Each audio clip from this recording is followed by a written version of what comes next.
Good morning everyone. moviesala.com पे आप जो है हम लोग ज्योग्राफी पढ़ेंगे और ज्योग्राफी बाय विशाल सर के माध्यम से आज हम लोग जीएस में ज्योग्राफी का शुरू करेंगे। क्लास है आज हमारी ज्योग्राफी में, इंडियन ज्योग्राफी से हम लोग शुरू कर रहे हैं और सबसे पहले जो हमारा चैप्टर है वो है भारत।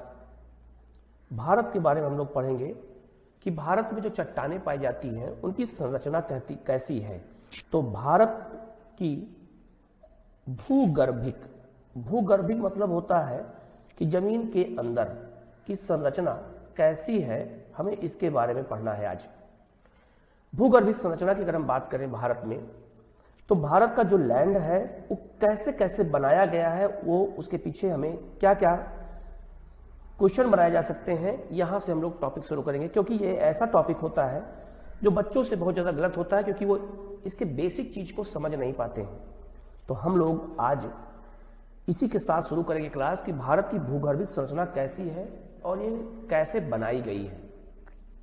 ठीक है, भूगर्भिक संरचना में हम लोग सबसे पहले ये देखेंगे कि भूगर्भिक संरचना में भारत की जो चट्टानें हैं वो किस किस क्रम की चट्टानें बनी हैं और उन चट्टानों के पीछे जो है क्या क्या विशेषताएं हैं और उनकी क्या क्या कमियां हैं, क्या उनकी अच्छाइयां हैं और उनमें हमें क्या क्या खनिज पाए जाते हैं। सबसे पहले अगर हम बात करें तो भूगर्भिक संरचना से पहले हमें दो बातें समझनी पड़ेगी। दो बातें हमें ये समझनी पड़ेगी कि अपक्षय किसे कहते हैं। अपक्षय को इंग्लिश में कहते हैं इरोजन और एक होता है अपर्दन। ठीक है, अपर्दन को हम लोग बोलते हैं वेदरिंग। ठीक है, वेदरिंग क्या है और अपक्षय और अपर्दन किसे कहते हैं, पहले हम इसको अच्छे से समझने का प्रयास करेंगे तो चीजें हमारे लिए बिल्कुल आसान हो जाएंगी। इन चट्टानों को समझने में हमें 2 मिनट का टाइम लगेगा और हम इसको बहुत अच्छे से समझ जाएंगे। ठीक है, सबसे पहले अगर हम बात करें कि बेटा अपक्षय क्या होता है, तो अपक्षय या इसको हम इरोजन बोलते हैं, ये चट्टानों का एक स्थान पर टूटना।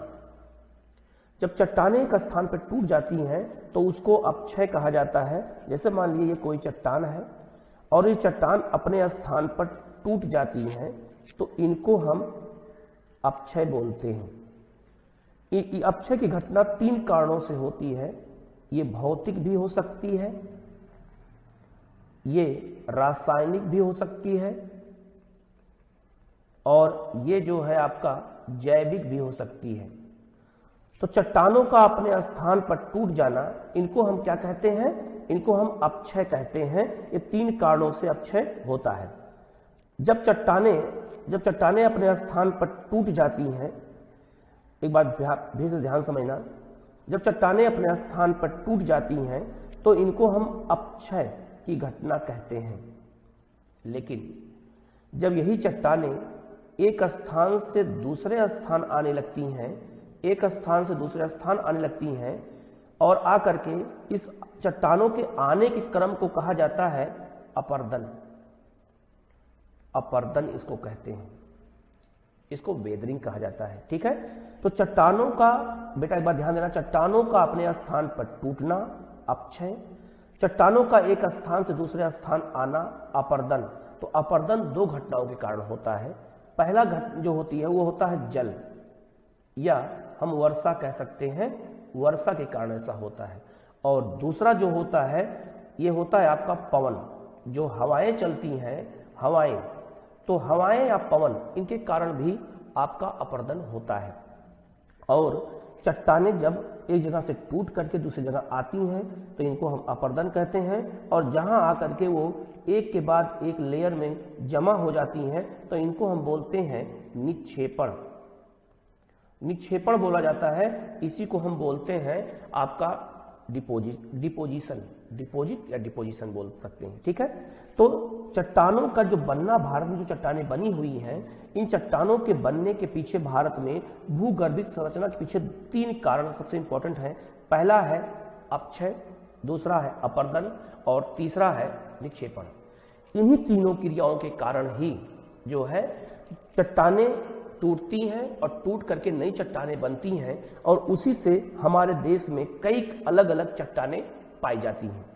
सबसे पहले अगर हम बात करें, अब हम लोग आते हैं तो सबसे पहले अगर हम बात करते हैं कि हमारे देश में, भारत में कौन कौन सी चट्टानें पाई जाती हैं और वो कहाँ पाई जाती हैं, उनको एक एक करके मैं मैप के थ्रू आपको बताऊंगा। सबसे पहले अगर हम बात करते हैं तो सबसे पहले जो चट्टान पाई जाती है वो चट्टान है आपका आर्कियन समूह की चट्टानें। आर्कियन समूह की चट्टानें। तो आर्कियन समूह की जो चट्टानें होती हैं, पहले हम इनकी चर्चा करेंगे कि आर्कियन समूह चट्टानें कैसे बनती हैं और उनके पीछे क्या कारण होता है। ठीक है, तो आर्कियन समूह की चट्टानों की बात किया जाए अगर, तो ध्यान देना सब लोग, सबसे पहले बेटा ध्यान देना, जब हमारी पृथ्वी बिल्कुल गर्म थी, पृथ्वी का निर्माण जब बिल्कुल हुआ था तो पृथ्वी हमारी बिल्कुल गर्म थी। ठीक है, तब सबसे पहले कौन चट्टान का निर्माण हुआ? आर्कियन समूह की चट्टान का निर्माण हुआ सबसे पहले। और पृथ्वी जब हमारी ठंडा होने लगी तो ठंडा होने की प्रक्रिया जब शुरू हुई, ठंडा होने की प्रक्रिया शुरू हुई, ठंडा होने की जो प्रक्रिया शुरू होती है तो उस दौरान, ठीक है, उस दौरान जो चट्टान बनी वो सबसे पहले अगर बात किया जाता है तो वो आर्कियन समूह की चट्टानें होती हैं। ठीक है, ये सबसे, इसी चट्टान को सबसे मूलभूत चट्टान कहा जाता है। मूलभूत चट्टानें इसको हम लोग कहते हैं, या इसको हम कह सकते हैं बिल्कुल बेसिक चट्टानों का निर्माण हुआ। किससे? जब हमारी पृथ्वी गर्म हुई और गर्म होने के क्रम में जब धीरे धीरे ठंडा होने लगी तब। अगर हम आपको एक चीज थोड़ा अलग व्यू में समझाते हैं तो जैसे अगर आप घर में कभी आप दूध गर्म करते हैं, अब मान लीजिए दूध गर्म करने का बर्तन है, आपने दूध गर्म कर दिया, तो जब दूध गर्म करते हैं तो होता क्या है कि दूध गर्म करके जब हम इसको रख देते हैं तो इसको हम अगर पूरी पृथ्वी मान लें, इस पूरे फ्राई पैन को पृथ्वी मान लें, तो सबसे पहले जब दूध ठंडा होता है तो चूंकि वायुमंडल सबसे ऊपर होता है और वायुमंडल का प्रभाव सबसे पहले दूध के ऊपरी परत पर जब होता है, और देखा होगा एक पतली सी मलाई बन जाती है दूध के ऊपर, लेकिन नीचे का भाग वो गर्म ही रहता है दूध का। धीरे धीरे ऊपर से नीचे की ओर ठंडा होता दूध चला जाता है। ठीक है, तो सेम कंडीशन हमारी पृथ्वी का है कि सबसे पहले आर्कियन समूह चट्टानों का निर्माण कब हुआ? जब हमारी पृथ्वी का निर्माण हुआ था उस समय। तो ऐसा नहीं कि ये चट्टानें केवल भारत में पाई जाती है, चट्टानें हर जगह भी पाई जाती है, विश्व में कई जगह पाई जाती हैं और ये सबसे मूलभूत चट्टानें होती हैं। ठीक है, इसकी एक विशेषता, अगर हम इसकी विशेषताओं की अगर चर्चा करें कि आर्कियन समूह चट्टानों की विशेषताओं की अगर हम चर्चा करें तो सबसे पहली विशेषता क्या होगी? आप लोग एक एक करके नोट करते रहना। इसकी सबसे पहली विशेषता ये होगी कि ये मूलभूत चट्टानें हैं, सबसे आधार चट्टानें इसे हम कह सकते हैं। हमारी पृथ्वी पर या हमारे भारत में सबसे पहले आधारभूत चट्टान अगर कोई बनी है तो वो चट्टानें हैं कौन सी? तो वो चट्टानें हैं आर्कियन समूह की चट्टानें हैं। सबसे पहले इसे हम मूलभूत या आधार मूलक शब्दों का इस्तेमाल किया जाता है, आधार मूलक चट्टानें कहा जाता है। तो सबसे पहले आर्कियन समूह चट्टानों का निर्माण होता है। क्योंकि ये पृथ्वी बिल्कुल गर्म होता है इसलिए इन चट्टानों में जीवाश्म नहीं पाए जाते हैं, जीवाश्म नहीं पाए जाते हैं। क्यों? क्योंकि जीवाश्म किसके होते हैं? तो ये पौधों के भी हो सकते हैं और ये जो जीव हैं उनके अवशेष हो सकते हैं। उन्हीं के अवशेष को जब सड़ गल जाते हैं तो उनको हम जीवाश्म कहते हैं। और चूंकि जीवाश्म ये गर्म होता है बिल्कुल, और जब गर्म रहेगा तो जीवाश्म को जला देगा, इसलिए इन कर्म की चट्टानों में, आर्कियन कर्म चट्टानों में जीवाश्म नहीं पाए जाते हैं। ठीक है, ये दूसरी विशेषता हो गई। इसके अलावा ये चट्टानों की अगर बात किया जाए तो ये चट्टानों में इन विशेषताओं के अलावा आप लोग नोट करते रहना एक एक करके, ठीक है, पॉइंट को। इसके अलावा इन चट्टानों की अगर बात की जाए बेटा आप लोगों को कि चट्टानें भारत में कहाँ पाई जाती हैं, तो इसको हमें एक मैप बना करके सबसे पहले समझ लेंगे। तो जो हमारा भारत का दक्षिणी क्षेत्र है, ये जो साउथ इंडिया का दक्षिणी क्षेत्र है, ये पूरा क्षेत्र जो है ये हमारा आर्कियन कर्म चट्टानों का विशेषताओं में सबसे पहला है। पूरे दक्षिण भारत को, इसको हम प्रायद्वीपीय भारत भी कहते हैं, इसको हम प्रायद्वीप कहते हैं। प्रायद्वीप किसे कहते हैं? जो तीन तरफ से जल से घिरा होता है, एक तरफ स्थल से लगा होता है, उसको हम प्रायद्वीप कहते हैं। तो हमारा ये प्रायद्वीपीय जो पठार है, जो हमारा प्रायद्वीपीय क्षेत्र है, ये किसका पूरा बना हुआ है? ये आर्कियन समूह की चट्टानों का बना हुआ है, ठीक है। और इस क्रम चट्टानों में कोई भी खनिज नहीं पाया जाता है, कोई भी खनिज नहीं पाया जाता है इसमें। क्यों? क्योंकि अभी ये बनने की प्रक्रिया में सबसे पहले है, तो इसमें कोई भी खनिज नहीं पाया जाता है इन क्रम की चट्टानों में, ठीक है। अब ध्यान देना, सबसे पहले मैंने आपको बताया आर्कियन क्रम की चट्टानों का निर्माण हुआ है, और आर्कियन क्रम की चट्टानों के बाद अपक्षय, अपरदन और निक्षेपण से अलग अलग चट्टानों का निर्माण होगा। जैसे इसको मैं एक डायग्राम से समझने का प्रयास करेंगे। मान लीजिए ये चट्टान है आर्कियन क्रम की चट्टान, पहले मैं यहां लिख देता हूं आर्कियन क्रम की चट्टान, ठीक है। आर्कियन क्रम की चट्टान अगर कहा जाए, ये सबसे पहली चट्टान हो गई नंबर 1। अब मैंने बताया था, तीन चीजें बताया था आपको। सबसे पहले मैंने बताया था अपक्षय। अपक्षय क्या है? तो चट्टान का अपनी जगह पे टूट जाना अपक्षय कहलाता है। तो आर्कियन समूह चट्टानें जब बहुत दिनों तक सरवाइव किया, बहुत दिनों तक रहा, बहुत दिनों तक इन्होंने वायुमंडल में कई क्रियाएं हुई, वायुमंडल का इस पर प्रभाव पड़ा, इस पर वर्षा हुई, यहाँ पर जो है तापमान अधिक पड़ा, तो ये चट्टानें अपने स्थान पर टूट गई। जब ये चट्टानें अपने स्थान पर टूट गई तो इनको हम अपक्षय कहते हैं। और अपक्षय के बाद जब अपरदन हुआ, अपरदन, तो अपरदन होने के बाद निक्षेपण की क्रिया हुई और चट्टानें दूसरे स्थान पर जाकर के वो इकट्ठा हो जाती हैं। तो दूसरी जगह पर जब चट्टानें इकट्ठा हो गई तो इनको हम बोलते हैं निक्षेपण। तो हुआ क्या? निक्षेपण बोलते हैं। तो हुआ क्या बेटा, ध्यान देना सब लोग।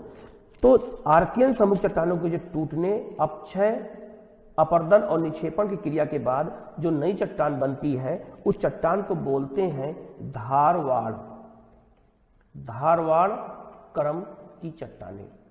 अब ध्यान देना सब लोग। सबसे पहले आर्कियन समूह चट्टानें बनी। आर्कियन समूह चट्टानों के अपक्षय, अपरदन के बाद धारवाड़ क्रम की चट्टानों का निर्माण होता है भारत में, ठीक है। इसको अगर हम एक डायग्राम से समझने का और प्रयास करें तो इसको एक तरीके से और हम समझ सकते हैं कि ये चट्टानें कैसे बनी है। उनका एक क्रम आपको पहले मैं बता देता हूं, जिससे आपके अंदर एक व्यू रहेगा कि कैसे चट्टानों का निर्माण हुआ और कैसे वो अलग अलग क्रम चट्टानें बनी। तो सबसे पहले अगर हम बात करें तो सबसे पहले आर्कियन क्रम चट्टानें बनी, ठीक है। तो आर्कियन समूह की जो चट्टानें हैं उनका अपक्षय हुआ, अपरदन हुआ और निक्षेपण होने से जो दूसरी चट्टान बनती है उसको हम बोलते हैं धारवाड़ क्रम की चट्टानें। धारवाड़ क्रम चट्टानों का अपक्षय, अपरदन की घटना हुई और उससे जो क्रम चट्टानें बनती हैं वो चट्टानें बनी है कुडप्पा।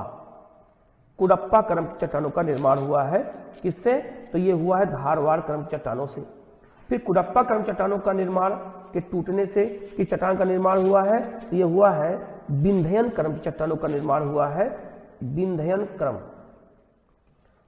क्रम चट्टानों का निर्माण हुआ और इसके टूटने से चट्टानों का निर्माण हुआ गोंडवाना क्रम की चट्टानों का निर्माण हुआ, ठीक है। तो इसमें पहला समूह चट्टानें ये हैं, दूसरा ये है, तीसरा कुडप्पा है, चौथा विंध्यन है और पांचवा जो है ये गोंडवाना क्रम की चट्टानों का निर्माण हुआ। तो आपसे पूछा जाएगा एग्जाम में कि सबसे प्राचीन क्रम चट्टानें कौन है, तो आप लोग बताओगे वो आर्कियन समूह चट्टानें हैं। आर्कियन समूह चट्टानों के अपक्षय, मैं देखो बेटा मैं बार बार इस शब्द का इस्तेमाल कर रहा हूं जिससे आप लोगों को ये शब्द बिल्कुल समझ में आ जाए। जो नए बच्चे होते हैं जिनको ज्योग्राफी में डर लगता है, वो ऐसे वर्ड से डर लगता है क्योंकि वो उस वर्ड का मतलब वो नहीं समझ पाते हैं। अगर हम अपक्षय का समझ जाते हैं, हम अपरदन को समझ जाते हैं और हम निक्षेपण को समझ जाते हैं, तो हमें चट्टानों को समझने में और उनके क्रम को याद करने में आसानी होगी, ठीक है। सबसे पहले बात करते हैं आर्कियन क्रम चट्टानों के निर्माण से। तो सबसे पहले अपक्षय हुआ, अपरदन हुआ और निक्षेपण हुआ, तो उनसे जो चट्टानों का निर्माण हुआ वो हुआ धारवाड़ क्रम चट्टानों का निर्माण होता है। दूसरा, धारवाड़ क्रम चट्टानों के अपक्षय, अपरदन और निक्षेपण से कुडप्पा क्रम चट्टानों का निर्माण हुआ। इनके नाम कैसे बदले मैं एक एक करके आपको बताऊंगा, ठीक है। और कुडप्पा क्रम चट्टानों का टूटने से विंध्य क्रम चट्टानों का निर्माण हुआ और बिंदु से गोंडवाना। तो ये सबसे नवीन चट्टानें हो गई। ये सबसे नवीन चट्टानें हो गई और ये सबसे प्राचीन चट्टानें हो गया आर्कियन समूह की। और कभी कभी एग्जाम में आपसे ये भी पूछा जाता है, इनका क्रम पूछ देता है एग्जाम में कि सबसे पहले चट्टान कौन बनी, दूसरी कौन बनी, तीसरी कौन बनी, चौथी कौन बनी और पांचवी कौन बनी। ठीक है, तो सबसे पहले हम बताएंगे आर्कियन समूह चट्टानें बनी, फिर धारवाड़ समूह चट्टानें बनी, फिर कुडप्पा क्रम चट्टानें बनी, फिर विंध्य क्रम चट्टानें बनी और लास्ट में गोंडवाना क्रम चट्टानें बनती है। तो सबसे प्राचीन, एक बार मैं फिर से रिपीट कर देता हूं, सबसे प्राचीन आर्कियन समूह और सबसे नवीन गोंडवाना क्रम चट्टानों का निर्माण हुआ है। ठीक है, अब हम लोग जो है एक एक चट्टानों के बारे में इनको समझने का प्रयास करेंगे कि इन चट्टानों का निर्माण तो हो गया, चट्टानें बन गई, उन चट्टानों में क्या क्या पाया जाता है हम उन पर एक एक करके चर्चा करेंगे। तो सबसे पहले जो चट्टान बनी बेटा, आपको मैंने कई बार बता चुका हूं, मैं एक बार फिर से आपको बता देता हूं। जो सबसे पहले चट्टान हमारी बनी है वो बनी है आपका आर्कियन क्रम की चट्टानें। मैं फिर से लिख देता हूं यहां पर, आर्कियन क्रम की चट्टानें। ठीक है, आर्कियन चट्टानों मैंने विशेषता आपको बता दिया है। अब ये आर्कियन क्रम चट्टानें हैं, इनके अपक्षय, अपर्दन और निक्षेपण से जो दूसरी चट्टान बनी है वो है धारवाड़ क्रम की चट्टानें। ठीक है, तो धारवाड़ क्रम चट्टानें नंबर 2 हो गया। अब हम लोग नंबर 2 की विशेषताओं की बात करेंगे कि धारवाड़ क्रम की जो चट्टानें होती हैं क्या होती हैं, कैसे बनती, इनका नामकरण कैसे हुआ, हम एक एक करके सबकी चर्चा करेंगे। सबसे पहले अगर हम बात करते हैं, पूछा जाएगा, सबसे पहले क्वेश्चन पूछा जाएगा, पहला क्वेश्चन, इसका पहला पॉइंट होगा कि धारवाड़ क्रम की चट्टानों का निर्माण कैसे हुआ। तो हम बताएंगे आर्कियन क्रम की जो चट्टानें हैं उनके अपक्षय और अपर्दन और निक्षेपण की क्रिया के द्वारा इन चट्टानों का निर्माण होता है। तो धारवाड़ क्रम चट्टानों का निर्माण आर्कियन क्रम चट्टानों के बाद होता है। नंबर 2 धारवाड़। इनका नाम कैसे पड़ा, धारवाड़ नाम कैसे पड़ा इनका? तो धारवाड़ कर्नाटक में एक क्षेत्र है। ठीक है, धारवाड़ जो है कर्नाटक, अगर हम बात करते हैं तो कर्नाटक राज्य में धारवाड़ है और वो धारवाड़ जो है एक जिला है, एक क्षेत्र है। तो सबसे पहले विद्वानों ने धारवाड़ में ही इन चट्टानों को खोज निकाला, तो इसीलिए जहां पहली बार जो खोजा जाता है उसी पे नाम रख दिया जाता है। तो नाम रख दिया गया धारवाड़ क्रम की चट्टानें। अब ये धारवाड़ क्रम जो चट्टानें बनाई गई ये किससे बनी? आर्कियन समूह की चट्टानों के बाद। ठीक है, अपक्षय और अपर्दन से। और ये कर्नाटक में धारवाड़ एक जगह है और वहीं पर एक पहाड़ी है जो है वहां पे कर्नाटक में शिमोगा पहाड़ी है। शिमोगा पहाड़ी भी है और शिमोगा एक जिला भी है। शिमोगा एक जिला भी है। तो इसी जिले में ये धारवाड़ क्रम चट्टानें पाई जाती है क्योंकि वह एक धारवाड़ क्षेत्र का नाम है, इसीलिए जो है इस चट्टान का नाम रख दिया गया धारवाड़ क्रम की चट्टानें। ठीक है, अब अगर हम बात करते हैं जो है धारवाड़ क्रम चट्टानों की अन्य विशेषताओं की बात करें तो याद रखना भारत में सबसे मूल्यवान चट्टानों में से ये एक चट्टानें हैं धारवाड़ क्रम चट्टानें। ठीक है, इन चट्टानों में भी जीवाश्म नहीं पाया जाता है। मैंने बताया जीवाश्म क्या होता, मैंने बता चुका हूं मैं आपको कि जीवाश्म जो पौधे होते हैं, जो जीव जंतु होते हैं, उनके जो अवशेष होते हैं उनको हम जीवाश्म कहते हैं। तो जीवाश्म यहां नहीं पाए जाते हैं। ठीक है, क्यों? क्योंकि अभी जो है जीवों की उत्पत्ति इस क्रम में हो गई तो थी, लेकिन अभी उतने जीव नहीं पाए जाते थे हमारे पृथ्वी पर, इसलिए जो है इस क्रम चट्टानों में जीवाश्म नहीं पाया जाता। तो आपसे एग्जाम में पूछा जाएगा कि धारवाड़ क्रम चट्टानों में क्या जीवाश्म पाया जाता है, तो आप लोग बताएंगे कि यहाँ जीवाश्म नहीं पाया जाता है। ठीक है, इसके बाद अगर कहा जाए ये चट्टानें कैसी होती हैं, ये चट्टानें परतदार होती हैं। ठीक है, ये चट्टानें परतदार होती हैं। कैसे? मैं एक बार आपको मैप पे समझा देता हूं। जैसे अगर ये आर्कियन समूह चट्टानें हैं तो जब आर्कियन समूह चट्टानें टूटेंगी अपने स्थान पे तो अपक्षय हो गया, और जब ये नीचे की ओर आएंगी तो ये अपर्दन हो गया, और नीचे आकर के परत दर परत, एक परत, फिर 2 परत, फिर तीसरी परत, चौथी, एक एक लेयर में इन चट्टानों का निर्माण होता है। तो इसीलिए इनको हम परतदार चट्टानें कहते हैं। ठीक है, तो परतदार चट्टानों का जो निर्माण हुआ है वो ये ऐसे ही हुआ है, एक एक क्रम में धीरे धीरे चट्टानें टूटती गई और इनका डिपोजिशन होता गया, और ये जो है ये एक एक क्रम की चट्टानें बनती चली गई। तो इनको हम इसीलिए परतदार चट्टानें भी कहते हैं। किसको? धारवाड़ क्रम की चट्टानों को। ठीक है, अब बात किया जाए कि धारवाड़ क्रम चट्टानों में की विशेषता क्या है, यहाँ पे क्या क्या चीजें पाई जाती हैं। तो इनकी बेटा विशेषताओं की अगर हम चर्चा करें तो विशेषताएं अगर बात करते हैं तो सबसे पहली जो विशेषता है कि ये आर्थिक रूप से, इकोनॉमिक रूप से या आर्थिक रूप से ज्यादा इंपॉर्टेंट होती हैं। आर्थिक रूप से कैसे, ध्यान देना, आर्थिक रूप से कैसे होती है? तो जितने भी धात्विक खनिज पाए जाते हैं, जितने भी धातुएं पाई जाती हैं, धातुएं, वो सारे कहाँ पाई जाती हैं? धारवाड़ क्रम की चट्टानों में। अब यहां से क्वेश्चन आप जाके देखिएगा, बहुत सारे क्वेश्चन आए हुए हैं कि धारवाड़ चट्टानों में कौन कौन से खनिज पाए जाते हैं। तो बताना होगा हमें खनिज कौन कौन से हैं। तो वो सारे खनिज कैसे हैं? धारवाड़ क्रम चट्टानों के हैं। ठीक है, कौन कौन से खनिज पाए जाते हैं? जैसे अगर हम बात करें लोहा, लोहा कहां पाया जाता है? धारवाड़ क्रम चट्टानों में पाया जाता है। दूसरा बात करते हैं तो दूसरा है आपका सोना, तीसरा है मैग्नीज। ठीक है, मैग्नीज, ये सारी चट्टानें में पाया जाता है। जैसे क्रोमियम, क्रोमियम, जैसे निकेल, जैसे निकेल, ये सब कहां पाए जाते हैं? ये सब धारवाड़ क्रम चट्टानों में पाए जाते हैं। अब आपसे क्वेश्चन पूछा जाएगा कि लोहा किस क्रम चट्टानों में पाया जाता है, और आपको अब बताना होगा ये धारवाड़ क्रम चट्टानों में पाया जाता है। फिर आपसे पूछा जाएगा सोना कहां पाया जाता है, तो आप बताओगे धारवाड़ क्रम चट्टानों में पाया जाता है। मैग्नीज कहां पाया जाता है? धारवाड़ क्रम चट्टानों में पाया जाता है।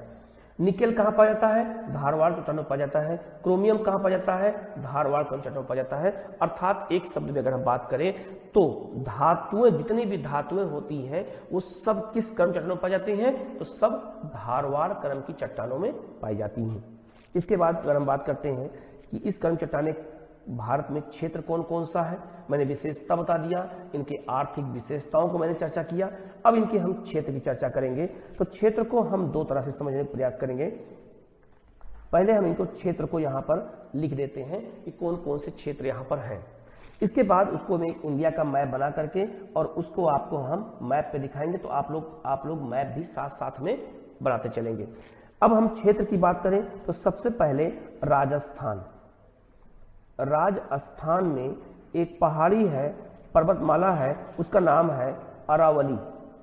तो अरावली विश्व की सबसे पुरानी चट्टान है। ये बात ध्यान देना, ये विश्व की सबसे पुरानी चट्टानों में से एक है। सबसे पुरानी चट्टान है यहाँ पर अरावली। तो अरावली का लोकेशन ये है, आपका अरावली हो गया।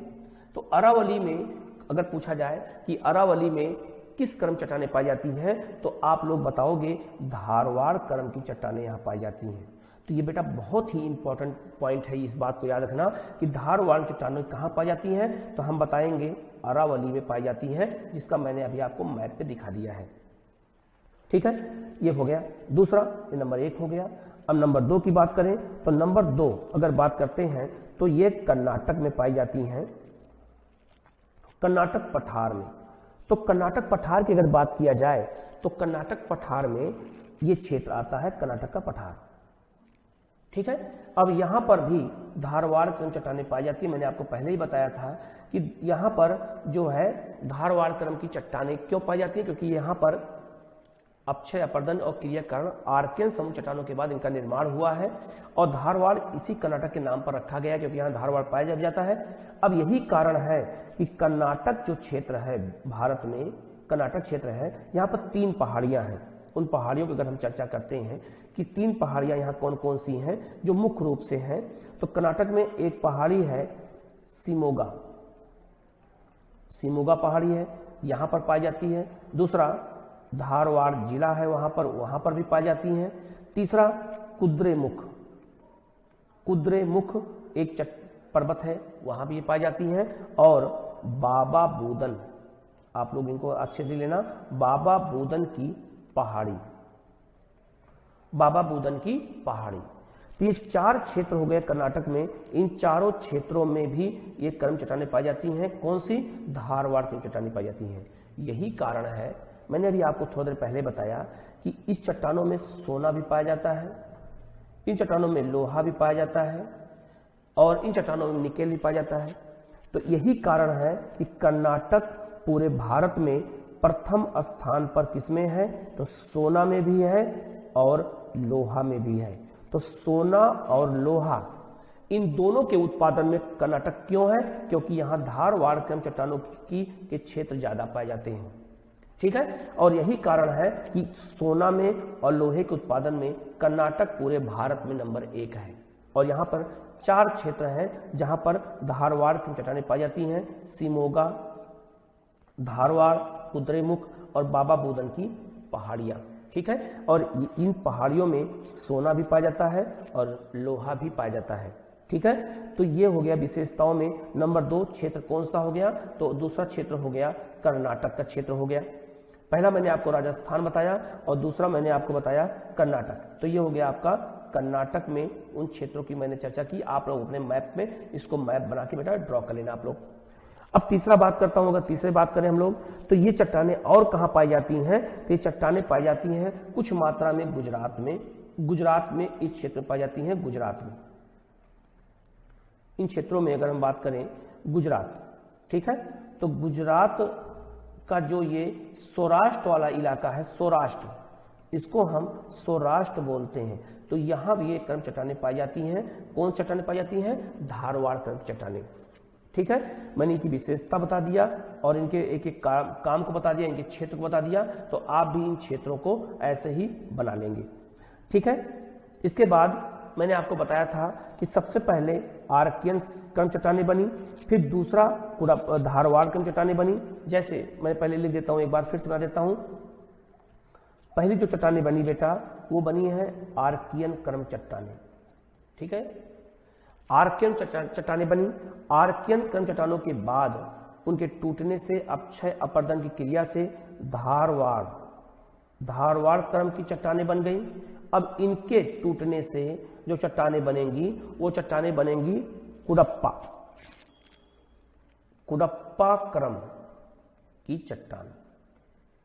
तो मैंने आपको एक मैप बना के बताया भी था कि चट्टानें कौन कौन सी कैसे बन रही हैं। तो उसी में एक है आपका पहला आर्कियन के अपक्षय अपरदन के बाद धारवाड़। अब धारवाड़ से बनेगी कुडप्पा क्रम की चट्टानें। ठीक है, इसको हम एक मैप से हम फिर समझने का प्रयास करेंगे। जैसे ये आर्कियन प्रमुख चट्टानें हैं, इनके अपक्षय अपरदन निक्षेपण से परतदार चट्टान के रूप में चट्टानें बन गई। कौन सी?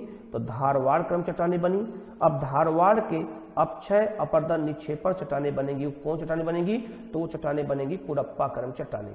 अब नंबर 3 हो गया कुडप्पा क्रम चट्टानें। बेटा ये क्रम याद रखना, सबसे पहले आर्कियन के बाद धारवाड़ के बाद कुडप्पा क्रम चट्टानों का निर्माण होता है। अब ठीक है, अब कुडप्पा क्रम चट्टानों का निर्माण होता है तो कुडप्पा नाम कैसे पड़ा, इनकी विशेषता क्या है, इनके बारे में हम आपसे एक एक करके चर्चा हम लोग करते हैं। सबसे पहले नंबर 3, अब नंबर तीसरा पॉइंट डालो आप लोग, कुडप्पा क्रम की चट्टानें। कुडप्पा क्रम की चट्टानें, ठीक है। कुडप्पा क्रम चट्टानें कैसे बनी मैंने बताया। सबसे पहले ये धारवाड़ क्रम है, पहली विशेषता लिख लो कि धारवाड़ क्रम की चट्टानों के अपक्षय और अपरदन और निक्षेपण की क्रिया के द्वारा इन चट्टानों का निर्माण हुआ है कुडप्पा क्रम चट्टानों का। ठीक है, तो बेटा आपको एक क्रम याद रखना पड़ेगा कि धारवाड़ क्रम चट्टानों के बाद कुडप्पा क्रम चट्टानें बनी। इनका नाम कैसे पड़ा आपका, ये नाम कैसे पड़ा इनका? तो कुडप्पा एक क्षेत्र है, यह है आपका कहां पर? तो यह है आपका आंध्र प्रदेश में। आंध्र प्रदेश में एक जिला है कुडप्पा। सबसे पहले ये चट्टानें वहीं खोजी गई। कहां पर? तो ये चट्टानें खोजी गई कुडप्पा में। एक जिला है, एक क्षेत्र है, तो जो सबसे पहले चट्टान वहीं खोजी जाने के कारण आंध्र प्रदेश में कुडप्पा नामक स्थान पर सबसे पहले चट्टानें खोजी गई। इसी कारण सबसे पहले नाम रख दिया गया कुडप्पा क्रम की चट्टानें।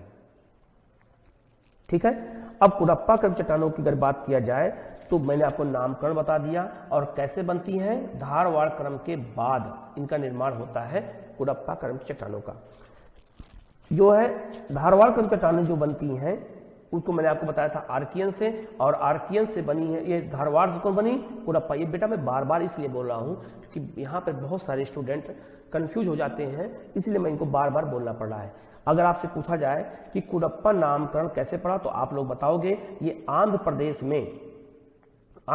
में एक जिला है कुडप्पा, और वहीं पर ये चट्टान पहली बार खोजी गई, इसलिए इसका नाम पड़ गया कुडप्पा क्रम की चट्टानें। ठीक है, अब अगर हम इनकी विशेषताओं की चर्चा करें, इनकी क्या क्या विशेषताएं हैं, तो इनकी सबसे पहली विशेषता यह है कि ये चट्टानें इन चट्टानों में जीवाश्म जो होते हैं वो पाए जाते हैं, जीवाश्म पाए जाते हैं। ठीक है, क्यों? क्योंकि इस समय कई जीवों का विकास हो चुका था, इसी कारण से इन क्रम चट्टानों में जीवाश्म पाए जाते हैं। तो आपसे क्वेश्चन पूछा जाएगा कि क्या कुडप्पा क्रम चट्टानों में जीवाश्म पाए जाते हैं, तो आप लोग बताओगे कि हाँ, यहाँ चट्टानों में जीवाश्म पाए जाते हैं। ठीक है, ये बहुत इंपॉर्टेंट चीज है बेटा, इसको आपको याद रखना पड़ेगा, नहीं तो यहां से क्वेश्चन आते हैं तो गलत होने का चांस ज्यादा रहता है। ठीक है, तो इसलिए हमें इनके बारे में जानकारी होनी चाहिए कि जीवाश्म किसे कहते हैं, और इन्हीं जीवाश्मों से ही हमारे यहाँ कोयला या पेट्रोलियम ये बनते हैं, जीवाश्म से ही बनते हैं। तो अब इसका मतलब है कि आने वाले चट्टानों में हमें इनकी विशेषताएं देखने को मिलेंगी। ठीक है, उनकी विशेषताएं हमें देखने को यहां मिलेंगी। सर क्लास में एक मिनट पानी आइएगा। ठीक है, पहला चीज। दूसरा, अगर बात करते हैं, ये चट्टानें भी परतदार होती हैं, परतदार चट्टानें होती हैं, ये दूसरी विशेषता है। सारी विशेषताओं को आप लोग कर करके लिखते रहिएगा। तो परतदार चट्टानें ये होती हैं। और तीसरी विशेषता की अगर बात करते हैं तो इसमें कौन कौन से खनिज पाए जाते हैं ये हमें जानना है।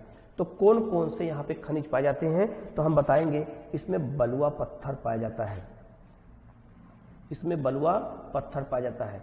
और ये बेटा वही बलुआ पत्थर है जिससे अशोक, प्राचीन काल में जब हम इतिहास पढ़ते हैं तो प्राचीन काल में जो अशोक राजा हुआ था उसने जो है क्या कहते हैं, बलुआ पत्थर से ही अपने पिलर बनवाए थे।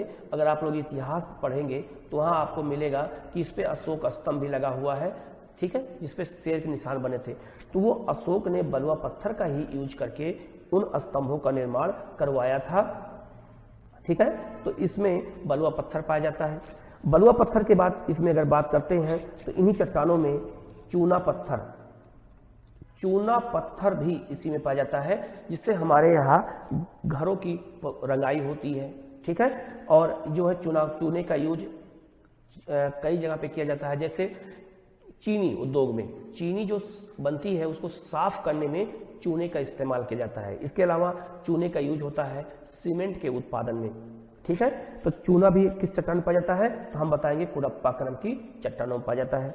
इसके बाद यहाँ पे और क्या पाया जाता है, संगमरमर, मार्बल, संगमरमर भी पाया जाता है। और संगमरमर किस चट्टान में पाया जाता है, कुडप्पा क्रम की चट्टानों में पाया जाता है। और इसका फॉर्मेशन कैसे होता है, तो चूना पत्थर से ही होता है इसका फॉर्मेशन। ठीक है, तो संगमरमर अगर पूछा जाएगा अब आपसे कि संगमरमर किस क्रम चट्टानों में पाया जाता है, तो आप लोग बताओगे कुडप्पा क्रम की चट्टानों में पाया जाता है। ठीक है, ये परतदार चट्टानें होती हैं, इसमें जीवाश्म पाए जाते हैं, इसमें बलुआ पत्थर, चूना पत्थर, संगमरमर जैसे इंपॉर्टेंट खनिज पाए जाते हैं। ठीक है, लेकिन कहीं कहीं पर इन चट्टानों में, क्योंकि अभी बनने की क्रम में चट्टानें हैं और कुडप्पा धारवाड़ क्रम चट्टानों के बाद चट्टानें बनी हैं, तो इन चट्टानों में भी कहीं कहीं पर लोहा और कहीं कहीं पर मैग्नीज का उत्पादन भी हो जाता है, लेकिन उनकी मात्रा कम होती है। ठीक है, उनकी मात्रा कम होती है, लेकिन ये इन खनिजों की मात्रा अधिक होती है और इनकी मात्रा लोहा और मैग्नीज या इनकी मात्रा कम होती है।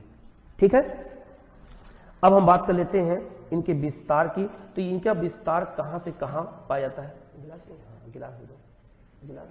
कोई गिलास दे दो। ठीक है, अच्छा ये बंद कैसे होगा, फिर आपको मिस कॉल कर देंगे तो बंद कर दीजिएगा, बस उसी से बंद हो जाएगा। ठीक, ठीक है। अब अगर बात करते हैं कि इन चट्टानों का क्षेत्र कहाँ है, तो आप लोग पहले यहाँ पे लिखेंगे क्षेत्र। सबसे पहले क्षेत्र की बात करें कि कुडप्पा क्रम चट्टानें कहाँ कहाँ पाई जाती हैं, तो इनका हम आपको यहाँ नेम भी लिख देंगे और यहाँ पर एक मैप बना देते हैं। सबसे पहले आपको मैप बनाएंगे तो मैप से याद करने में आसानी होगी आपको, ठीक है।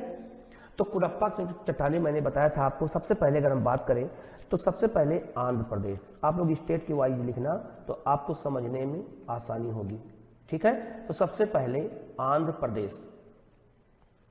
आंध्र प्रदेश में कहां पाई जाती हैं, तो आंध्र प्रदेश में नल्ला माला पहाड़ी, नल्ला मलाई, नल्ला माला भी कहते हैं, नल्ला माला श्रेणी भी कहते हैं, पहाड़ी भी कहते हैं, ठीक है। तो नल्ला माला पहाड़ी में ये चट्टानें पाई जाती हैं। कौन सी? आंध्र प्रदेश में। तो ये क्षेत्र हो गया आपका नल्ला माला, यहीं पर कुडप्पा स्थित है, ठीक है। तो ये आपका क्षेत्र हो गया नल्ला माला क्षेत्र। मैंने यहां लिख दिया है आंध्र प्रदेश में नल्ला मलाई, नल्ला मलाई, सॉरी थोड़ा सा जगह कम हो गया था, ठीक है। तो ये हो गया आपका कौन सी पहाड़ी, तो ये हो गया नल्ला मलाई पहाड़ी या श्रेणी, ठीक है। यह जगह नहीं है, छोड़ देते हैं यहाँ पे। आप लोग यहाँ पे जो है लिख लेना, यहाँ पे नल्ला माला ये वाला क्षेत्र ये है, ठीक है। दूसरे की बात करते हैं, दूसरा क्षेत्र कहाँ है, तो ये है आपका जो है राजस्थान। राजस्थान के अरावली पहाड़ी के कुछ क्षेत्रों में भी ये चट्टानें पाई जाती हैं। राजस्थान के अरावली, तो नंबर 2 राजस्थान हो गया। राजस्थान में क्षेत्र है अरावली पहाड़ी, अरावली की पहाड़ी, ठीक है। अब बात करते हैं तीसरा क्षेत्र। तो तीसरा क्षेत्र ये हो गया आपका नंबर 1, ऐसे लिख देना। नंबर 2 हो गया, ये हो गया नंबर 3 तमिलनाडु। तमिलनाडु में भी ये चट्टानें पाई जाती हैं यहाँ इन क्षेत्रों में, ठीक है। क्योंकि यहाँ पर एक पहाड़ी है तमिलनाडु में, उसका नाम है जवारी पहाड़ी, या एक पहाड़ी है उसका नाम है सेवराय पहाड़ी। तो इन दोनों पहाड़ियों में ये चट्टानें पाई जाती हैं। तो ये हो गया नंबर 3, ठीक है। इसके अलावा भारत के कुछ और क्षेत्रों में पाई जाती हैं। जैसे अगर हम बात करते हैं तो ये है आपका मध्य प्रदेश। तो मध्य प्रदेश के कुछ क्षेत्रों में भी चट्टानें पाई जाती हैं, लेकिन वो बहुत ही कम पाई जाती है। लेकिन यहाँ पर एमपी में भी पाई जाती हैं चट्टानें। जैसे वहां पर एक क्षेत्र है बालाघाट, बालाघाट नंबर 4 एमपी में बालाघाट। बालाघाट एक जिला है, क्षेत्र है, यहां पर भी ये चट्टानें पाई जाती हैं, कुडप्पा क्रम की चट्टानें, ठीक है। इसके बाद मैंने आपसे बात किया था कि कुडप्पा क्रम चट्टानों का मैंने सारी विशेषताओं को मैंने एक एक करके चर्चा कर दिया आपसे। अब हम आगे बढ़ते हैं और अब हम विंध्यन क्रम चट्टानों की बात करते हैं, ठीक है। पहले एक बार मैं आपको फिर ब्रीफ कर देता हूं। बेटा मैंने आपको बता चुका हूं मैं। सबसे पहले हमने बताया कि आर्कियन चट्टानें बनी। इनसे चट्टानें बनी कौन सी? धारवाड़। धारवाड़ के बाद चट्टानें कौन बनी? कुडप्पा, ठीक है। अब कुडप्पा के बाद जो चट्टानें बनेंगी वो चट्टानें कौन सी चट्टानें होंगी? तो वो विंध्यन क्रम की चट्टानें होंगी, विंध्य क्रम चट्टानें पाई जाएंगी, ठीक है। जैसे यहां पर हो गया अब विंध्यन क्रम की चट्टानें, विंध्यन क्रम की चट्टानें। तो एक क्रम आपको मैंने पहले भी बताया था मैप बना करके, मैं दोबारा बता रहा हूं। तो सबसे पहले आर्कियन, आर्कियन के बाद धारवाड़, धार के बाद कुडप्पा, कुडप्पा के बाद विंध्यन क्रम की चट्टानों का निर्माण होता है। विंध्य क्रम चट्टान जो कुडप्पा चट्टानें हैं, इन्हीं के टूटने से, मैं एक बार बेटा फिर से ब्रीफ कर देता हूं सबको। आर्कियन क्रम चट्टानों के टूटने से धारवाड़, धारवाड़ के टूटने से कुडप्पा और कुडप्पा के टूटने से विंध्य की चट्टानों का निर्माण होता है। तो ये चट्टानें भी परतदार पाई जाती हैं। अब हम सबसे पहले इनकी एक एक विशेषताओं की चर्चा करेंगे विंध्य क्रम चट्टानों की, ठीक है। तो नंबर हो गया, नंबर 4 हो गया। नंबर 4 की चट्टानें कौन सी हैं? विंध्यन क्रम की चट्टानें हैं, ठीक है, विंध्यन क्रम। तो ये चट्टानें कैसे बनती हैं? कुडप्पा, कुडप्पा के अपक्षय और अपर्दन, अपक्षय और अपर्दन से इन चट्टानों का निर्माण होता है, ठीक है। अब इनको एक मैप में से हम समझ सकते हैं ऐसे ही कि ये मान लीजिए परतदार चट्टाने हैं और ये चट्टाने हैं कुडप्पा क्रम की चट्टाने हैं। ये हम यहां लिख देते हैं पहले हम कुडप्पा, ये कुडप्पा क्रम चट्टाने हैं। अब कुडप्पा क्रम की चट्टानों के टूटने से, अपक्षय से, अपर्दन से और निक्षेपण से जो चट्टानों का निर्माण हुआ है, परत दर परत दर चट्टानों का निर्माण हुआ है, इसको हम बोलते हैं आपका बिंद क्रम की चट्टान। ठीक है, जो मैंने आपको लिखा है वही मैंने आपको यहां बना दिया है। ठीक है, आप इसको मैप बना लेंगे, ड्रॉ कर लेंगे, यहां लिख देंगे बिंध्यन क्रम की चट्टानें, यहां पर आप नीचे लिख देंगे। ठीक है, तो कुडप्पा क्रम चट्टानों के अपक्षय और अपर्दन और निक्षेपण से जो चट्टानें बनी हैं, उन्हीं चट्टानों को हम बोलते हैं बिंध्यन क्रम की चट्टानें। तो कुडप्पा के बाद, बेटा मैं कई बार बार ये बोल रहा हूं आप लोगों को, जिससे समझ में चीजें आ जाए, तो कुडप्पा के बाद बिंद क्रम की चट्टानों का निर्माण किया गया है। अब बिंद क्रम चट्टानों का निर्माण कर लिया गया। अब ये चट्टानों की अगर हम बात करते हैं इनकी क्या क्या विशेषताएं हैं, तो ये विशेषताओं में पहले विशेषता हमें ये लिखनी है। पहली विशेषता तो मैंने आपको पहले ही बता दिया कि कुडप्पा चट्टानों के बाद हुआ है। दूसरा, इनका नामकरण की बात कर लें, इनका नाम कैसे पड़ा। तो मध्य प्रदेश में, एमपी में विंध्यन श्रेणी है, विंध्यन पर्वत श्रेणी है, सबसे पहले चट्टान वहीं खोजी गई एमपी में, इसीलिए बिंद क्रम चट्टानों का निर्माण हुआ है। ठीक है, तो बिंद क्रम चट्टानों का निर्माण कहां खोजा गया, सबसे पहले बता देता हूं मैं दोबारा, एमपी में बिंद पर्वत श्रेणी में खोजा गया, इसीलिए इनका नाम रख दिया गया बिंद क्रम की चट्टानें। ठीक है, अगर इनकी हम बात करते हैं कि इनकी विशेषताओं की अगर हम बात करें तो इनकी विशेषताएं क्या क्या है, तो उसमें मैंने दो विशेषता आपको बताया। पहले इसका नामकरण बता दिया, फिर मैंने आपको ये भी बता दिया कि कैसे बनी है। अब अगर हम बात करते हैं तीसरी विशेषता की बात करें, तीसरी विशेषता की बात करते हैं तो इन चट्टानों में जीवाश्म पाए जाते हैं, जीवाश्म पाए जाते हैं, जीवाश्म पाए जाते हैं। कहां पर, विंध्यन क्रम की चट्टानों में। ठीक है, क्यों, क्योंकि उस समय और भी जीवों का विकास हो गया था। ये जीवाश्म कैसे पाए जाते हैं मैं एक बार मैप बना के समझा देता हूं, ध्यान देना।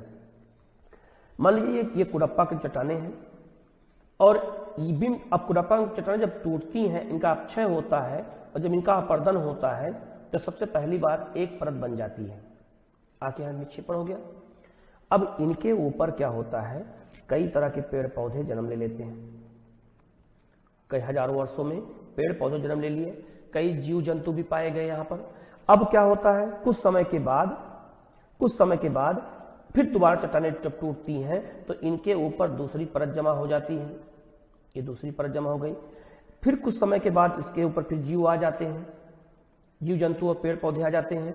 फिर इसके बाद उनके ऊपर फिर एक चट्टानें टूट के बन गई, फिर उनके बाद जीव जंतु आ गए, फिर चट्टानें बन गई। तो जो प्रेशर पड़ेगा चट्टानों का, तो उस अधिक ताप और अधिक दाब से यही जीवाश्म अलग अलग खनिजों में बदल जाते हैं। ठीक है, तो जीवाश्म जो पाए जाते हैं वो ऐसे ही चट्टानों के बीचों बीच में पाए जाते हैं, जिसको मैंने अभी आपको बताया है। ठीक है, और चूंकि एक परत पे दूसरी परत पे तीसरी परत पे चौथी परत पे पांचवी परत, तो ऐसे एक एक परत करके जन्म होता है और उनके ऊपर जीव पाए जाते हैं, इसीलिए इनमें जीवाश्म की अधिकता पाई जाती है।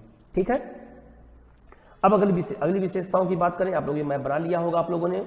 अब अगली विशेषताओं की बात करते हैं, बिंद क्रम चट्टानों की अगली विशेषता क्या है, तो इन चट्टानों में कौन कौन से खनिज पाए जाते हैं, अब उनकी बात करेंगे हम लोग। कौन कौन से ऐसे खनिज इसमें पाए जाते हैं, तो सबसे पहले जो खनिज पाया जाता है उसमें है चूना। इसमें भी चूना पत्थर पाया जाता है, बड़े बड़े चूना पत्थर पाए जाते हैं इन चट्टानों में, बिंद क्रम चट्टानों में। दूसरा बलुआ पत्थर, जिसकी मैंने अभी आपसे चर्चा की कि बलुआ पत्थर बहुत ही इंपॉर्टेंट पत्थर होता है, ये जल्दी टूटता नहीं है, बहुत मुलायम पत्थर भी माना जाता है और इसका निर्माण भवन निर्माण में किया जाता है। जैसे भवन निर्माण में, जैसे हमारा जो राष्ट्रपति भवन है, हमारा जो संसद भवन है, हमारा जो लाल किला है, जो हमारे यहाँ बहुत सारी जो है अन्य बिल्डिंगें जो प्राचीन काल में मध्यकाल में बनाई गई। इसके अलावा अशोक के जितने स्तंभ बनाए गए वो सब बलुआ पत्थर और लाल बलुआ पत्थर से बनाए गए, बलुआ पत्थर से और लाल बलुआ पत्थर से बनाए गए हैं।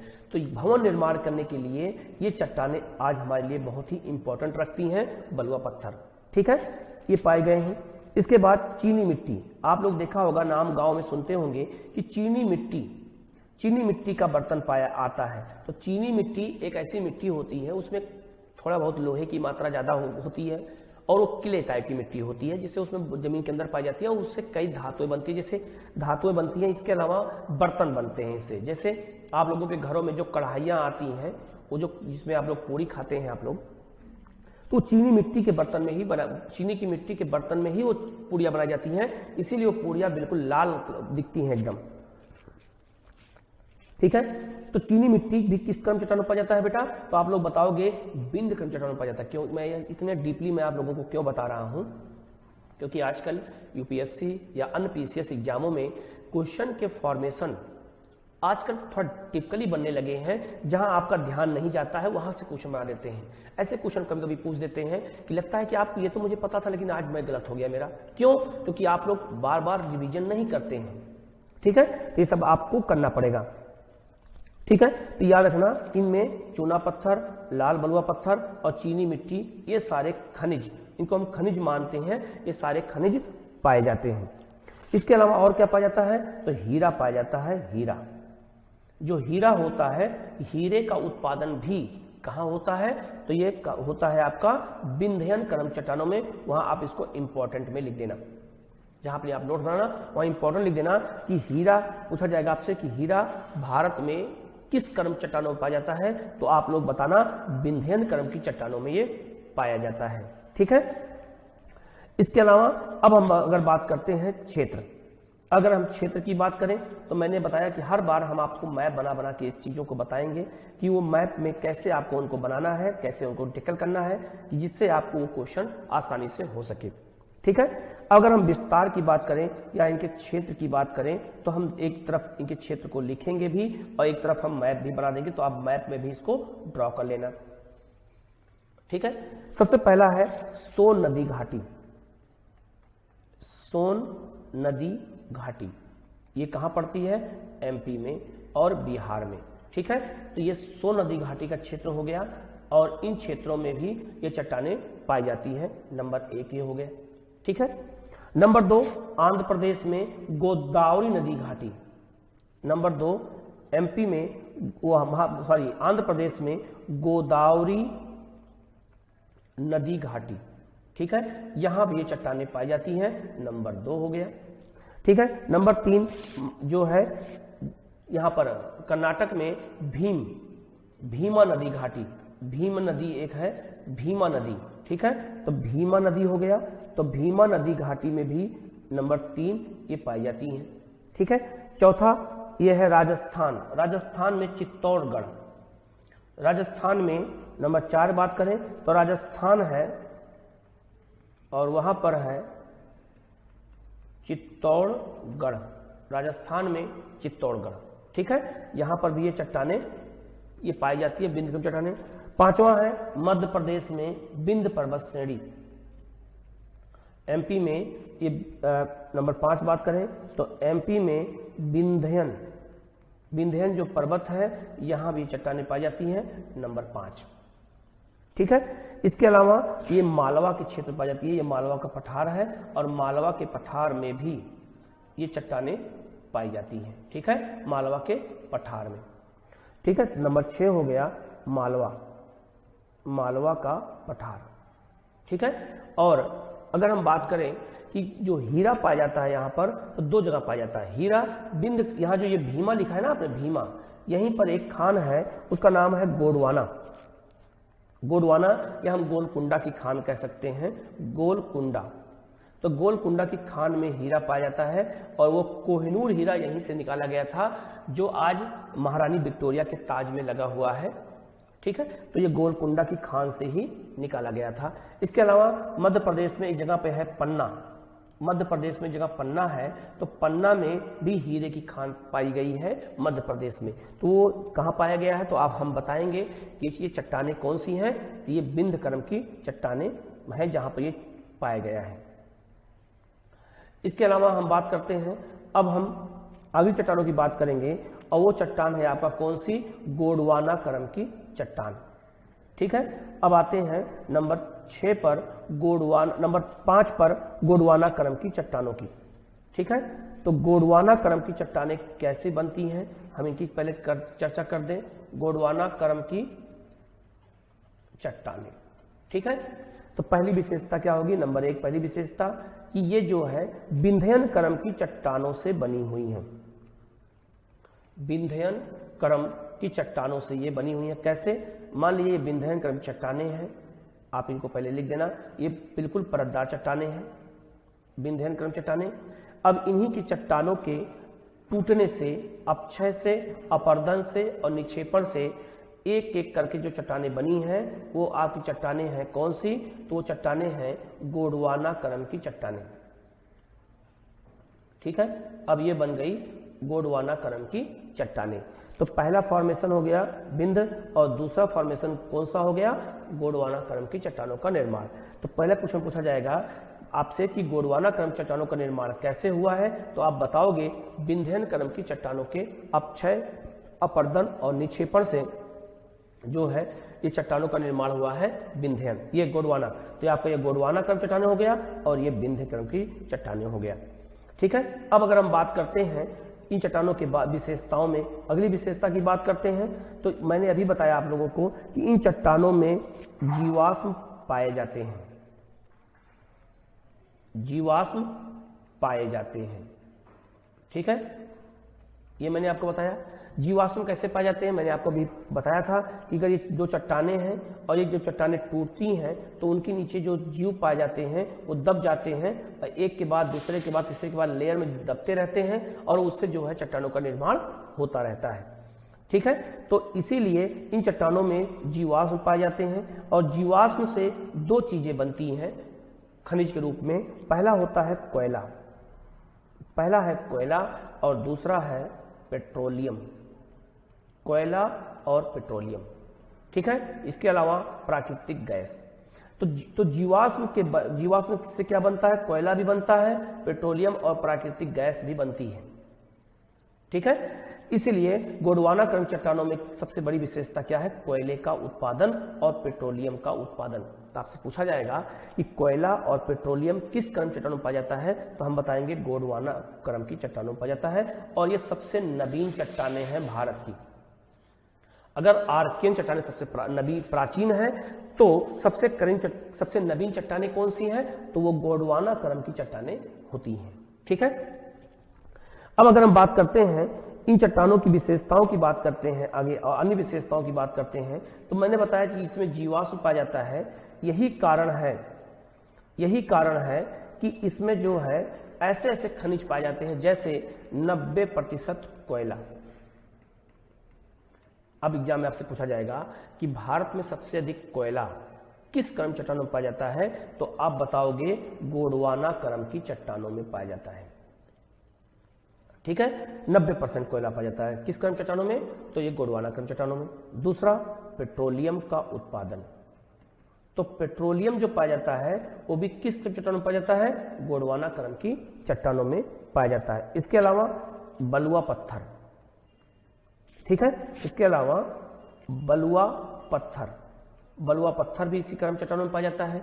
इसी क्रम चट्टानों में कहीं कहीं पर चूना पत्थर भी पाया जाता है। ठीक है, चूना पत्थर भी इन क्रम चट्टानों में पाया जाता है। लेकिन सबसे बड़ी विशेषता याद रखना कि सबसे बड़ी विशेषता इसमें गोंडवाना में है और वो दो चीजें हैं। पहला चीज है आपका कोयला और दूसरा है पेट्रोलियम। क्यों, क्योंकि सबसे अधिक जीवाश्म इसी क्रम की चट्टानों में पाए जाते हैं। ठीक है, इसलिए गोंडवाना क्रम चट्टानों की ये विशेषताएं बहुत इंपॉर्टेंट हैं, इनके बारे में हमें जानकारी रखनी पड़ेगी। और एक विशेषता मैंने आपको बताया कि ये सबसे नवीन चट्टानें हैं। बेटा ये जरूर याद रखना कि ये सबसे नवीन क्रम की चट्टानें हैं। ठीक है, अब अगर इनके क्षेत्र की बात कर लेते हैं कि ये क्षेत्र कहाँ पे, इन चट्टानों का क्षेत्र कहाँ पर है, इनकी अगर बात करें तो हम दो तरीके से इनको क्षेत्र को लिखेंगे, पहले यहाँ पर लिखेंगे भी और मैप में भी बनाएंगे। तो सबसे पहले आप एक मैप ड्रॉ कर लेना है ऐसे ही, ठीक है। और अब इनकी हम क्षेत्र की बात करें तो सबसे पहला क्षेत्र है आपका छोटा नागपुर का पठार।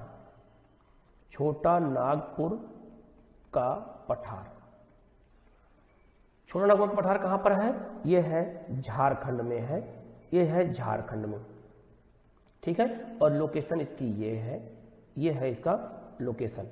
तो झारखंड के पठार में जो ये छोटा नागपुर का पठार है नंबर 1, यहाँ पर सबसे ज्यादा जो है गोंडवाना क्रम की चट्टानें पाई जाती हैं और यही कारण है कि इस चट्टान में छोटा नागपुर का जो पठार है यहाँ पर अकेले भारत का 90% कोयला पाया जाता है, कोल, ठीक है। आप लोग बार बार पढ़ते हैं कि झारखंड में कोयला का क्षेत्र कहाँ है, तो ये कोयला का क्षेत्र यही है आपका, कौन सा? गोंडवाना। ये है आपका छोटा नागपुर का पठार जो गोंडवाना क्रम चट्टानों का बना हुआ है। मोस्ट इंपॉर्टेंट पॉइंट है, इस बात को अंडरलाइन कर लेना कि छोटा नागपुर का पठार किसका बना हुआ है, तो हम बताएंगे गोंडवाना क्रम की चट्टानों का बना हुआ है, ठीक है। नंबर दो जो है यह है महानदी घाटी।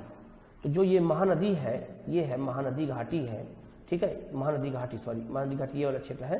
तो महानदी जो घाटी का क्षेत्र है ये पूरा क्षेत्र भी किसका बना हुआ है? गोंडवाना क्रम की चट्टानों का। नंबर 2 हो गया महानदी घाटी, ये कहां पर है? तो इसको हम छत्तीसगढ़ और उड़ीसा दोनों लिखेंगे। तो ये पूरा जो क्षेत्र है इस क्षेत्र में भी महानदी घाटी में भी आपका इसी कारण कोयला और पेट्रोलियम पाया जाता है। तो नंबर 2 हो गया महानदी घाटी, नंबर 2 हो गया। नंबर 3 है गोदावरी नदी घाटी। तीसरा है आपका गोदावरी नदी घाटी, ये हो गया आपका गोदावरी नदी घाटी। नंबर 3 तो आप यहां लिखेंगे भी और मैप बना लेंगे, गोदावरी नदी घाटी। तो गोदावरी नदी घाटी में भी एक कोयला पाया जाता है, ये हो गया नंबर 3। और यही कारण है कि इन क्षेत्रों में पेट्रोलियम के उत्पादन भी पाए जाते हैं। तो पहला क्षेत्र हो गया नागपुर का पठार, दूसरा हो गया आपका महानदी घाटी और तीसरा हो गया गोदावरी। अब बात करते हैं चौथे क्षेत्र की। तो चौथा क्षेत्र जो है आपको 4 नंबर जो क्षेत्र है ये है गुजरात के काठियावाड़। नंबर 4 गुजरात में काठियावाड़ गुजरात, ठीक है। इन क्रम यहाँ पे भी चट्टानें पाई जाती हैं गुजरात में भी, ठीक है। तो ये हो गया नंबर चौथा क्षेत्र हो गया जहां पे चट्टानें पाई जाती हैं गोंडवाना क्रम की चट्टानें, ठीक है। इसके अलावा अगर बात किया जाए तो महाराष्ट्र में एक जगह है वर्धा नदी घाटी, यहाँ पर है वर्धा नदी घाटी। मैं यहाँ लिख देता हूँ पहले नंबर 5। बहुत छोटी छोटी चीजें बता रहा हूँ बेटा जिससे आपको कोई प्रॉब्लम ना होने पाए। तो वर्धा नदी घाटी जो है वो ये क्षेत्र है नंबर 5 और यहाँ पर भी पेट्रोल ये क्या कहते हैं प्राकृतिक गैस ये और क्या कहते हैं पेट्रोलियम और कोयला के क्षेत्र पाए जाते हैं, ठीक है। तो मैंने आप लोगों को जो है 5 क्रम चट्टानों को मैंने आपको विशेषता बता दिया है। सबसे पहले मैंने बताया आर्कियन क्रम चट्टानों का, फिर मैंने आपको बताया जो है आर्कियन क्रम चट्टानों से कौन चट्टानें बनी हैं, तो वो बनी है धारवाड़ क्रम चट्टानें। धारवाड़ क्रम चट्टानों के बाद कुडप्पा क्रम चट्टानें, कुडप्पा क्रम चट्टानों के बाद बिंद क्रम चट्टानें और बिंद के बाद गोंडवाना क्रम चट्टानों का निर्माण हुआ है। मैंने उनकी कौन कौन सी विशेषताएं हैं मैंने उस विशेषताओं को बता दिया है, ठीक है। अब हम जो है एक क्रम और एक चट्टानों का और विशेषता हमें बतानी है, वो विशेषता है उसको हम लोग बोलते हैं दक्कन ट्रैप। दक्कन ट्रैप को पहले मैं बनाऊंगा और दक्कन ट्रैप का निर्माण भी जो है ज्वालामुखी की क्रिया से हुआ है, ठीक है। ज्वालामुखी क्रिया 2 प्रकार की होती है, आगे मैं बताऊंगा आप लोगों को। तो हमारा जो ये भारत का क्षेत्र है दक्षिण भारत का क्षेत्र है, तो जो ये वाला क्षेत्र दक्षिण भारत का है ये पूरा जो है अगर हम बात करें ये पूरा क्षेत्र जो है यहाँ पर इसको हम दक्कन ट्रैप बोलते हैं, ये पूरा क्षेत्र को हम दक्कन ट्रैप बोलते हैं, ठीक है। ये पूरा क्षेत्र दक्कन ट्रैप कहलाता है। तो दक्कन ट्रैप का निर्माण कैसे हुआ है हमें इसकी भी चर्चा कर लेता हूं। तो नंबर 6 आप लिखिएगा दक्कन ट्रैप, दक्कन ट्रैप, ठीक है। दक्कन ट्रैप की अगर हम बात करते हैं तो दक्कन ट्रैप जो है कैसे बना है इसकी भी चर्चा कर लेते हैं और इसकी क्या विशेषताएं हैं इनके बारे में भी आपको मैं बता देता हूं, ठीक है। तो ये पूरा क्षेत्र दक्कन ट्रैप कहलाता है। पहले आप इसको मैप बना लेना, ये पूरा दक्कन ट्रैप पाया जाता है और इसकी क्या विशेषता है उनकी चर्चा मैं एक एक करके आप लोग करने जा रहा हूं, ध्यान दीजिएगा। दक्कन ट्रैप बना कैसे है, सब लोग बहुत ध्यान समझना। जब ज्वालामुखी जो होता है, जिसे हम ज्वालामुखी कहते हैं, तो ज्वालामुखी दो प्रकार का होता है। एक होता है विस्फोट द्वारा और एक होता है दरारी द्वारा। दरारी उद्भेदन, दोनों में अंतर क्या है कि जब दो चट्टानें, ध्यान देना, जब दो चट्टानें आपस में टकराती हैं तो जो उससे ज्वालामुखी विस्फोट होता है उसको हम बोलते हैं विस्फोटक ज्वालामुखी। और लेकिन दरारी क्या होता है कि जब दो चट्टानें हों और दोनों चट्टानें एक दूसरे के विपरीत जाती हैं तो केवल मैग्मा नीचे से ऊपर की ओर आके फैल जाता है और उसको हम लोग बोलते हैं क्या, तो उसको बोलते हैं दरारी चट्टानें। तो जो दक्कन ट्रैप का निर्माण हुआ है वो कैसे हुआ है, दरारी चट्टानों के बनने से हुआ, दरारी चट्टानों की ज्वालामुखी क्रिया से हुआ है। कैसे, ध्यान दीजिएगा। जब दो चट्टानें आपस में दूर भागती हैं तो पृथ्वी के नीचे मैग्मा पाया जाता है। जैसे मान लीजिए दो चट्टानें हैं, ये दो चट्टानें हैं, ये ठीक है। अब दो चट्टानें जब दूर भागती हैं तो नीचे रेड कलर का मैग्मा पाया जाता है। ये पूरा क्षेत्र मैग्मा होता है पृथ्वी के अंदर, चट्टानों के गलने से ही मैग्मा पाया जाता है। अब ये मैग्मा नीचे पाया जाता है। जब दो चट्टानें दूर भागती हैं तो यहाँ होल हो जाता है और दरार से यहीं से मैग्मा ऊपर की ओर निकलता है और निकल करके ये धरातल पर आकर के परत दर परत ये जमा होना शुरू हो जाता है। ऐसे परत दर परत आके जमा होना शुरू हो जाता है ऐसे, ठीक है। अब गौर करना, जो ये चट्टान हो गया, ये तो प्लेटें हो गई। लेकिन बेटा एक बार ध्यान दीजिएगा, अब यहां बहुत जो समझने वाली बात यह है कि जो नीचे वाला क्षेत्र है, ये जो रेड दिख रहा है, इसको हम मैग्मा बोलते हैं। लेकिन अगर यही मैग्मा धरातल के ऊपर आ जाता है तो इसको हम बोलते हैं लावा। क्या बोलते हैं, लावा। और ये लावा इतने दूर क्षेत्र में फैल गया है तो इसीलिए ये लावा पठार का निर्माण करता है। लावा पठार, सॉरी, तो इससे क्या बनता है, लावा पठार बनता है, जिसे हम दक्कन ट्रैप भी कहते हैं। अब ये परतदार अलग अलग परतों में पूरा बन गया है, ठीक है। तो धरातल की जो नीचे वाला भाग है ये तो मैग्मा हो गया, धरातल के ऊपर का भाग है उसको लावा कहते हैं, इसीलिए उस लावा पठार का निर्माण हुआ है। अब ऊपर वाला जो भाग है उसको लावा कहते हैं, मैंने बताया इसको, ये पूरा क्या कहलाएगा, लावा। अब एक बहुत ध्यान से इस चीज को आपको समझना है कि जो ये ऊपर वाला भाग है ये अगर लावा कहलाता है तो अगर आपसे पूछा जाए कि लावा और मैग्मा में ठंडा पहले कौन सा होगा, तो चूंकि वायुमंडल ऊपर है, तो वायुमंडल ऊपर है तो लावा सबसे पहले ठंडा होगा और मैग्मा देर में ठंडा होगा। तो लावा जब ठंडा हो जाता है तो लावा के ठंडा होने से बेसाल्ट चट्टान बनती है। लावा के ठंडा होने से बेसाल्ट चट्टानें बनती हैं, ये बात आप ध्यान दीजिएगा। इससे बेसाल्ट चट्टानें बनती है, ठंडा होने से क्या बनती हैं, बेसाल्ट। इससे बेसाल्ट चट्टानों का निर्माण होता है। लेकिन मैग्मा, जो मैग्मा होता है ये देर में ठंडा होता है और मैग्मा से चट्टानें बनती हैं ग्रेनाइट, ठीक है। मैग्मा के ठंड, क्योंकि मैग्मा देर में ठंडा होगा तो इससे ग्रेनाइट चट्टानें बनती हैं और ग्रेनाइट चट्टानें क्या होती हैं, कठोर होती हैं, ये होती हैं कठोर, ठीक है। जैसे आपके घरों में मसाला पीसने के लिए जो सिलबट्टा होता है वो ग्रेनाइट का बना होता है, तो आप कितना भी उसको एक दूसरे को रगड़ते हैं उनके अंग जो है आपके मसाले में शामिल नहीं होते हैं। लेकिन लावा के ठंडा होने से चट्टान कौन बनती है, बेसाल्ट, और मैग्मा ठंडा होने से चट्टान कौन बनती है, ग्रेनाइट। और ग्रेनाइट बहुत मजबूत होती है, तो अजंता, एलोरा या प्राचीन काल के जो मंदिर बनते थे वो ग्रेनाइट चट्टानों के बनते थे, उनकी गुफाओं का कार्य बनाया जाता था, जो आज भी सर्वाइव कर रही हैं। अगर वो ग्रेनाइट की नहीं होती तो अन्य चट्टानें होती टूट जाती। और बेसाल्ट चट्टान ये जो क्या होती हैं, ये मुलायम चट्टानें होती हैं, मुलायम। तो बेसाल्ट चट्टानों का जब अपक्षय होता है तो इसी अपक्षय से काली मिट्टी का निर्माण होता है, ठीक है। इसीलिए चूंकि लावा जो है बिल्कुल ब्लैक कलर का दिखता है और उस बेसाल्ट बनता है, बेसाल्ट के टूटने से ही काली मिट्टी बनती है। तो चूंकि इसका रंग काला होता है इसलिए इसको हम काली मृदा कहते हैं। एक बार मैं फिर से आपको बता देता हूं। जब दो प्लेटें दूर भागती हैं तो नीचे का जो मैग्मा होता है, ये मैग्मा ऊपर की ओर दरारों से ऊपर आ जाता है, आकर के ऊपर फैल जाता है, जिससे लावा कहते हैं। तो मैग्मा नीचे हो गया और लावा धरातल के ऊपर हो गया। मैग्मा क्योंकि वायुमंडल यहाँ नहीं होता धरातल के नीचे, इसलिए वो देर में ठंडा होता है और उससे कठोर ग्रेनाइट चट्टानें बनती हैं, जिसका इस्तेमाल मंदिर के निर्माण में, भवन निर्माण में, प्राचीन काल में अजंता एलोरा की गुफाओं के निर्माण में किया गया। लावा क्या होता है? तो मैग्मा जब ऊपर आ जाता है वायुमंडल में तो उसको लावा कहते हैं, और लावा के ठंडा होने से बेसाल्ट चट्टान का निर्माण होता है। और बेसाल्ट चट्टानें मुलायम होती हैं और इसके अपक्षय से मिट्टी कौन सी बनती है? काली मृदा बनती है। ठीक है, तो भारत में काली मृदा का क्षेत्र कहां पर है?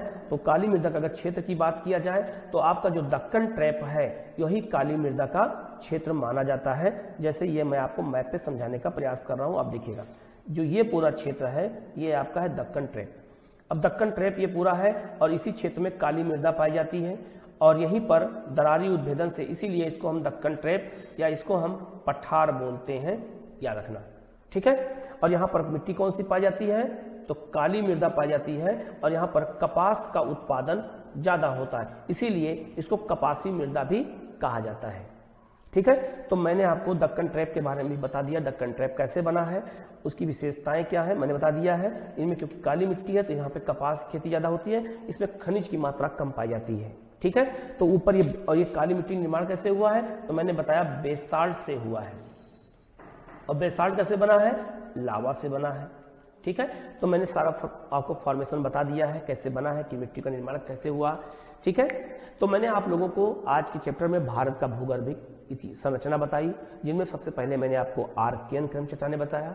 आर्कियन के चट्टानों के अपक्षय अपर्दन से फिर धारवाड़ क्रम चट्टानें बनती हैं। धारवाड़ क्रम चट्टानों के अपक्षय अपर्दन से कुडप्पा क्रम चट्टानें बनती हैं। कुडप्पा क्रम चट्टानों के अपक्षय अपर्दन से बिंद क्रम चट्टानें बनती हैं और बिंद क्रम के चट्टानों के अपक्षय अपर्दन से इसके बाद गोंडवाना क्रम चट्टानें बनती हैं और गोंडवाना क्रम के चट्टानों की सबसे नवीन चट्टानें होती हैं और आर्कियन सबसे पुरानी चट्टानें होती हैं। किन चट्टानों में कौन कौन से खनिज पाए जाते हैं, उनके कहाँ कहाँ कौन से क्षेत्र हैं, मैंने सारी विशेषताएं आपसे परिचित करा दिया है। आप लोग इनका नोट्स बना लेंगे और इनसे जुड़े हुए क्वेश्चन को आप क्वेश्चन पेपर में जब देखेंगे तो सारे क्वेश्चन आपको बनते रहेंगे। इसके अलावा मैंने दक्कन ट्रैप के बारे में बताया कि दक्कन ट्रैप कैसे बना है, उनकी विशेषताएं क्या है, उनके बारे में मैंने बताया है। कल की जो मेरी क्लास होगी हम लोग आगे बढ़ेंगे और भारत में हिमालय के बारे में पढ़ेंगे। हिमालय की विशेषता क्या है, भारत को कितने भौतिक भागों में बांटा गया है, उनके बारे में पढ़ेंगे। ठीक है, तो आज क्लास हम लोग यहीं तक करते हैं। Okay, thank you.